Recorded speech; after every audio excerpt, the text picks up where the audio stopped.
Alright, so we're going to be tying up a Jawbreaker Frenchie. So it's just got the Jawbreaker bead, and this Jawbreaker bead is a Dazzle brass bead, and the color is Jawbreaker, so that's how it's got a name. And peacock curl collar, and then pheasant tail and body with some ribbing. I'm going to be using some medium flat wire. Now you can use small regular copper wire or medium if you want.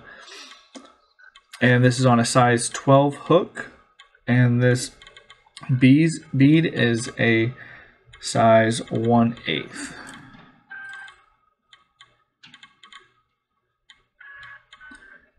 So getting your vise nice and level, and then to start your thread, you're going to need a little bit of a thread base, so you don't really have to worry too much about using too much thread. Just lay it on there so it's got a solid foundation. Cut that excess off. And you're going to put in the tailing. And you use about 8 pheasant tail fibers. You're going to want to line your tips up. And I cut this off so I don't have too much extra material to deal with. About the length of the body, I like mine a little bit shorter. That's just personal preference. And tie it in.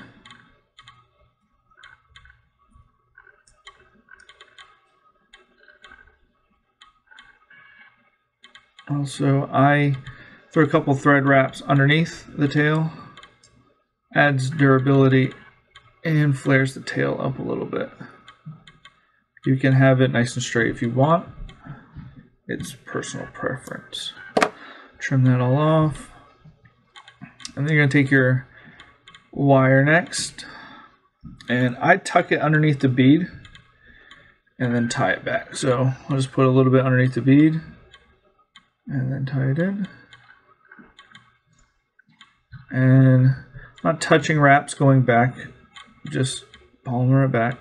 And then I come back forward one more time just to make sure it is secure. We have no issues with it sliding around or pulling out. And then you're going to take your pheasant tail again, about the same amount of fibers, 8 to 10. And you're going to tie the tips in first.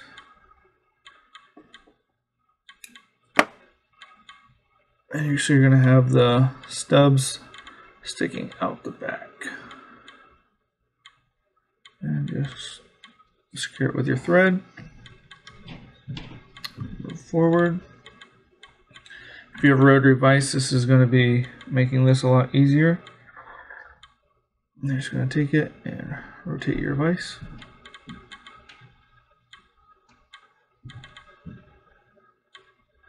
And bring it forward to right behind the bead. And secure it. A couple wraps behind and a couple wraps in front.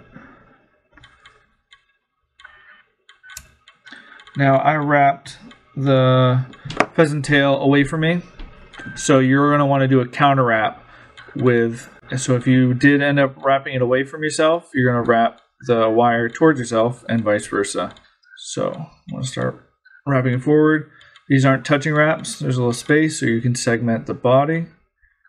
You want probably, for this size hook, 3, maybe 4 wraps in between before you get to the head of the hook. A couple wraps. And then some thread right there. Then you're going to bring your bobbin up against the hook shank and then just get as close as you can to this and helicopter off just by twisting and pulling up. And it should give you a nice clean break so you're not wasting your scissors on that. And you're just going to take peacock curl. I'm going to be using about 4 fibers. So you got the stubby end where you pull it off. It's a lot more durable, but the problem with it is a lot bushier and not as clean looking. So I use the tips. I just trim them all even, tie them in. A little bit of thread there. And then I twist them, add some durability, and then go ahead and use that rotary function again. Make sure my thread isn't going over top of it. And that is good. A couple wraps to secure it in the back, and a few in the front. Trim that off. And then a whip finish. So as you can see, super easy pattern, takes seconds, super efficient. You can go all natural with colors, or you can get as crazy as you want. Use if you wanted a matte black bead, it doesn't matter. This is just a foundation pattern that you can alter for the waters you're going to be fishing. So super basic, gives you the fundamentals of getting a nymph started. Next videos we'll start adding wing cases, front legs, and adding different materials for the thorax. But this is a great foundation piece to get a hold of before you start trying more advanced patterns. Alright, hope you join me on the next videos, and thank you.